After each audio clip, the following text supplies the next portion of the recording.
y a quelques jours, je vous ai fait un texte directement sur mon blog sur le prix de la vanille de la campagne 2021-2022. Et qu'est-ce que je peux vous dire aujourd'hui? Pour cette campagne, elle a vraiment commencé, si on peut dire, très très mal, avec des prix à plus de 200 000 arrières.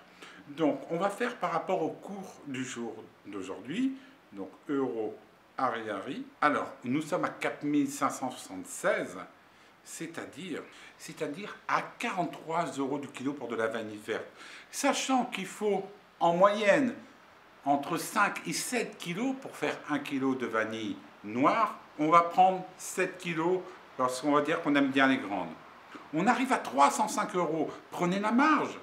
On va dire de la personne qui va préparer 100 € du kilo. Ce n'est pas cher par rapport à la main-d'œuvre que vous avez, les difficultés techniques, car c'est vous qui assumez aussi la charge du risque d'exportation. C'était environ 405 € à l'export.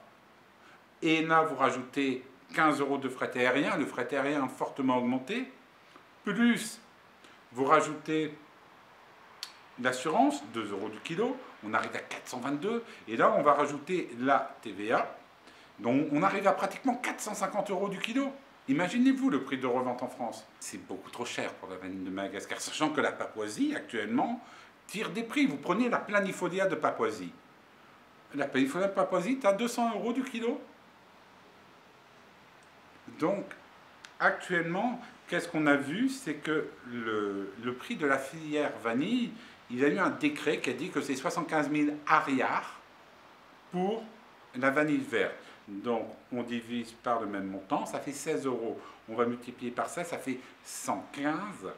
Et ensuite, vous prenez la marge de la personne, donc vous allez avoir un prix à l'export à 250 € du kilo.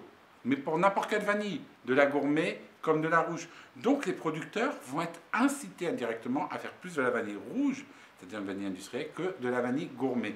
Donc pour l'année qui va arriver, il est fort probable qu'on va avoir une gousse de vanille Bourbon de Madagascar dans les mêmes prix que cette année, mais avec des quantités qui sera difficilement vendable à l'international avec les nouveaux pays producteurs. Et il faut savoir une chose, la vanille de Madagascar actuellement n'est pas à 2% de taux de vanille, c'est très rare. Et la semaine prochaine, je vais vous proposer une vidéo passionnante sur une variété brésilienne, la baianaise, avec un taux de vanille naturel 2 fois plus élevé qu'une vanille planifolia classique.